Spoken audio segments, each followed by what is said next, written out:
রাউজানে প্রকাশ্য দিবালোকে যুবদল নেতা মাকসুদুল হক মাসুদ হত্যার অংশ নেওয়া সবাই সন্ত্রাসী রায়হান গ্রুপের সদস্য বলে নিশ্চিত হয়েছে পুলিশ।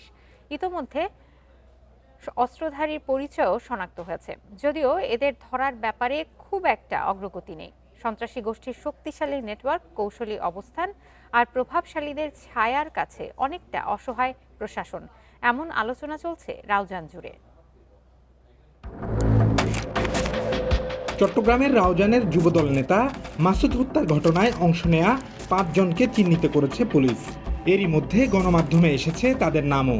ঘটনার সময় সিসিটিভি ফুটেজে যাদেরকে অস্ত্র হাতে দেখা গেছে তারা হলেন গোলাপি শার্ট পরা দিদার, মাথায় ক্যাপ দেওয়া মোহাম্মদ জাহেদ, কালো জিন্স আর জলপাই রঙের শার্ট পরা মোহাম্মদ ইলিয়াস, প্রকাশ ধামা ইলিয়াস, পিস্তল হাতে সাদা রঙের প্যান্ট ও কালো টি শার্ট পরা ইউসুফ ও শটগান হাতে তার পেছনে থাকা আফসার। পুলিশ জানিয়েছে তাদের প্রত্যেকেই শীর্ষ সন্ত্রাসী রায়হান আলমের কিলার স্কোয়াড। হত্যাকাণ্ডের 2 দিন পর মঙ্গলবার রায়হানকে প্রধান আসামি ও বাকিদের নাম উল্লেখ করে হত্যা মামলা দায়ের করেন নিহত মাসুদের বড় ভাই। তবে ঘটনার পর থেকে একাধিক অভিযান চালিয়ে তাদের কাউকেই গ্রেফতার করতে পারেনি পুলিশ।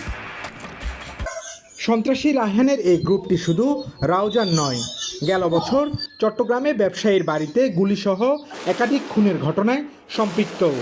দুর্ধর্ষ এ বাহিনী প্রতিবারই তাদের মিশন শেষ করে রাউজানের দুর্গম এলাকায় গিয়ে আশ্রয় নেয়।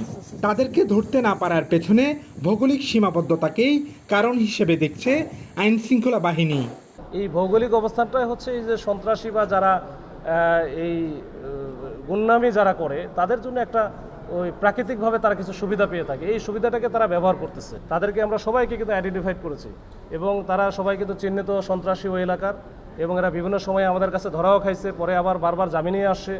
গত 2.5 বছরে রাউজানে একের পর এক হত্যাকাণ্ডে প্রাণ গেছে 25 জনের। ঘটনার পর মামলা হলেও আসামিদের নাগাল পায় না পুলিশ। এক্ষেত্রে প্রশাসনের সদিচ্ছার অভাবকেই দায়ী করছে স্থানীয় এলাকাবাসী ও রাজনীতি সংশ্লিষ্টরা।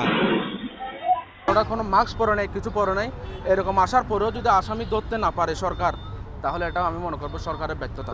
কারণ যেখানে আপনার এমপি সাহেবের একান্ত পাশাপাশি যিনি ছিল ওনার নিরাপত্তা নেই, সেখানে আমাদের নিরাপত্তা আমরা কীভাবে দেবো? এই ধরনের কর্মকাণ্ড যত বেশি হচ্ছে, মানুষ আসলে রাউজানের ব্যাপারে একটা খারাপ ধারণা বাংলাদেশব্যাপী পোষণ করছে। পুলিশের যেই পর্যাপ্ত বলে মনে হচ্ছে না, আর না হয় এই ধরনের কর্মকাণ্ড ঘটার আগেই তারা কেন এই ইনফরমেশনগুলো পাচ্ছে না। গত 13 জুন দুপুরে রাউজানের পাহাড়তলী চৌমুহনী বাজারে সন্ত্রাসীদের গুলিতে প্রাণ হারান রাঙ্গুনিয়ার যুবদলের সিনিয়র যুগ্ম আহ্বায়ক মাকসুদুল হক মাসুদ। দুবাইয়ে পলাতক দুর্ধর্ষ সন্ত্রাসী সাজ্জাদ আলী খান উর্ফে বড় সাজ্জাদের নির্দেশে রায়হান বাহিনীর ক্যাডাররা এ খুন করে বলে জানিয়েছে police. Abdullah Rakib, independent news, Chittagong.